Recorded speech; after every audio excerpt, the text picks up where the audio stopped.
What's going on, everybody? Welcome back. Today we're going to be talking about Darkhold, getting ready for Darkhold because they're going to be the new arena meta. And we're going to kind of talk about like the stat breakdown, which are the most important characters to be focusing on for this. Just kind of break down like which character is going to benefit the most from the Redstars and who you really need to prioritize building up on this.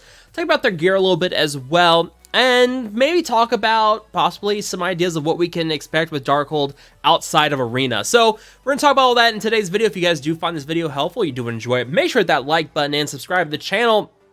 And let's just dive right into it. So we need to start by breaking down the stats of these characters. And, you know, we could go through the stat pool here. You know, let's just go through each character individually. So right away, if you go to msf.gg and look at their stats, you can see like which characters are giving bonuses to themselves. So you can see here like Agatha Harkness is giving bonuses to focus for herself and Darkhold allies. You go and look at Dr. Strange Heartless. You can see a 50% bonus crit chance and crit damage bonus to him. Morgan Le Fay gives boost to both health and resistance, and then Wong gives a boost to armor. So there's no straight damage boost here. However, you can argue that the 50% crit chance and crit damage boost you are getting with Strange Heartless is a significant damage boost in of itself, and this is probably why you're going to be running a lot of Raider on this team. Especially like, for instance, if you go and look at my evil Strange here, Strange Supreme, you can see he's running 90% crit chance, 200% crit damage, which is absolutely absurd. You don't even see that on your X Factor. So yeah, there's a good argument to be made for running Raider on a lot of these characters because you're going to get a lot of vulnerable with them, and everyone's going to have similar crit stats with this when they're paired up with Evil Strange. So, you know, this is an easy choice for running Raider on a lot of them. But then if you start looking at it, let's start with Morgan here. That 900,000 damage or 900,000 health puts her as the #1 health in the game. This boost to resistance is a 50% boost to resistance as well. So, you know, if you start looking at every single character in the Darkhold team, like Strange, he's sitting at 30,000 resistance. Agatha, she's sitting at about 36,000 resistance. So you're looking at a very high resistance stat on a lot of these characters. About 32,000 on Scarlet Witch, and on Wong, and then about 27,000 on Scarlet Witch. So let's just say, you know, let's see, what's everybody at? Everyone's level 85, 77, no ISO on them. I wonder, yeah, so we're not even gonna worry about that. So I mean, you can pretty much see here, Morgan Le Fay has one of the highest resistance, only outclassed by Jessica Jones, which is to be expected because Jessica Jones still, it's kind of crazy how she has been so power crept, but she still has the best resistance stat in the game, and no one else has come close yet until Morgan. But even so, Morgan's still 8,000 resistance off. So yeah, I mean, take that as you will. Here you go, Agatha Harkness sitting at 18,000, but that's going to get boosted up to 36. Like you have here with Morgan. So Agatha is actually going to be closer to Jessica Jones in resistance. Wong is not far behind here. Strange Heartless is right down here at 15, almost 16,000. So all these characters are going to be top 10 in terms of resistance.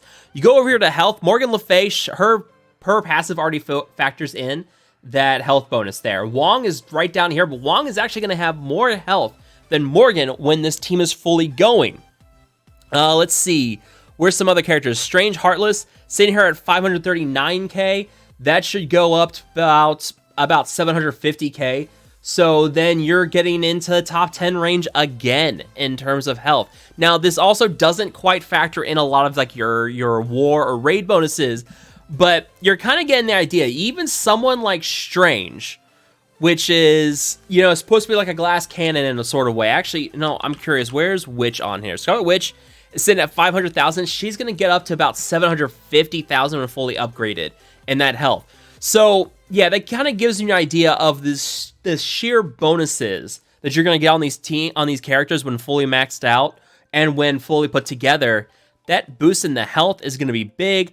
Armor is going to be another one here too. Wong gets a nice armor bonus, but I mean, you're not going to have to go down far to see other characters for this team.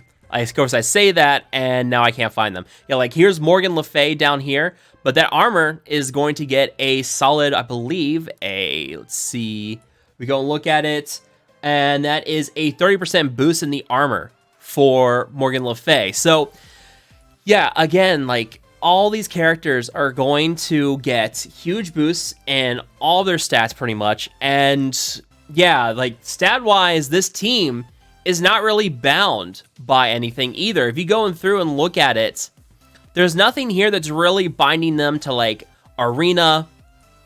There's nothing that says they have to be used in Arena. They are supposed to be the new Arena meta, but the beauty of them being the new Arena meta is that they're built as a counter to the current Arena meta. Like here, 30% bonus max barrier in Arena. And like, that's kind of it. Like this is the beauty of how this all works out. I don't even know why I'm looking at Scarlet Witch, nothing in our passive here. But this is kind of the beauty of this Darkhold team, is that all of their bonuses come from them being able to counter Mystics. And Mystics being Eternals, and that's kind of your Arena meta right now.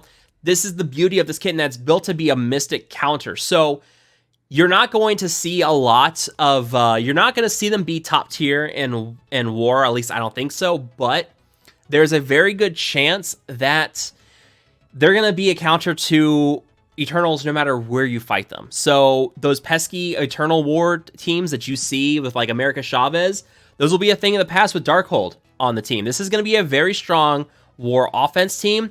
I expect this to be a very strong War defense team as well. They get Safeguard at the start of the fight with Morgan. Let me see here. Yeah, Safeguard for 2 turns to self and all Darkhold allies. So, you know, they get that. They get the defense up from Wong and 2 turns there. So none of their speed is really good. I think the fastest character on the team is actually Morgan, and that is at 120 speed. Everyone here is relatively slow, but they make up for that. So they're built in a way. The beauty here is, again, like they're not really pushing the power creep in ways we would expect. Like the stat boosts are nice, but there's nothing here that's like, oh, like they're gonna get ginormous stat boosts just by being in Arena. No, it's really, they're built to counter your Mystics, and eventually down the road we will probably see something that does help bypass this. But you know, they gain 10% speed bar. Let me see, where is it here? Yeah, on spawn, fill speed bar, etc., etc. On enemy turn, fill speed bar by 10% for self and all Darkhold allies. So they don't go first.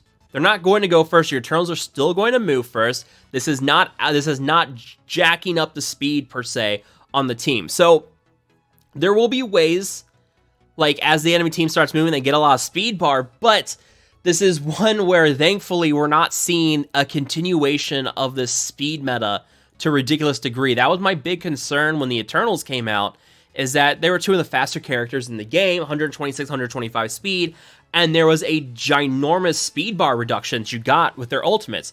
Both Cersei and Icarus combined together was a 50% speed reduction, and, you know, it really became a coin flip of whose Cersei and Icarus went first, and that was how you won battles. With Darkhold, it's going to be a bit more difficult, and there are some questions to be had about mirror matches and coin flips and how that's all going to pan out, and we will see how that all works, because there's things like, I believe, go and look at Agatha's, I believe it was Agatha's passive. There's like Disrupted, if clear Disruptor on that character, and then when they fall below, and then enemy falls below 30% health, apply Disrupted. So the question is, what's going first? Usually the buffs go first, and then the debuffs go first. So the mirror matches look like they're going to be a bit of an issue. We're going to see how that all pans out, but yeah, in terms of kind of like building up this team, your best Redstar priorities, obviously it's going to be Morgan, should be your top priority for Redstars. If you've got those Elite 6 and Elite 7 orbs, save them for Morgan. Best armor, or best health in the game, very good damage, and honestly, we haven't even talked about their ISO attacks. Morgan's ISO attack is kind of crazy. In fact, all of their ISO attacks have some nice boosts to them. Like for instance, Scarlet Witch, offense down, defense down, or slow for 2 turns if she does not have full energy. Wong clears negative effects from himself and all Darkhold allies. Morgan, I'd argue, is probably the best.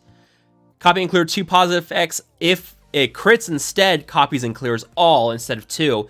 So I have a feeling she's going to be a very good striker on your team. Strange has another pretty solid striker attack here. We'll see how that pans out. But then here, 5% bonus max health damage if the target's Mystic, and applies 1 deflect up to 3 to self and all Darkhold allies. Like, I'd probably argue that's a really strong striker ISO for this team. Between her, Morgan, and Evil Strange, like, there's some really good striker options here. So, you know, I do say that Morgan's probably going to be your best striker option, and she should absolutely be your best priority for Red Stars. After Morgan, it's going to be Evil Strange.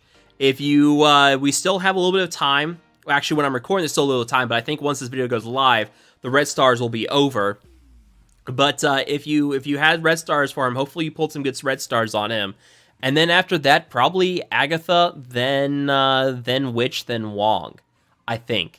Maybe. I mean, Agatha's pretty good too. If you go and look at her kit, there's some really good stuff in her kit. You know, applying the deflect, does some solid piercing damage here and all of her abilities. Healing self and allies for a percentage of her max health, so the more Red Stars you have on her, the better. Yeah, she's gonna be very I think she's gonna be a very strong character with the proper Red Stars on her.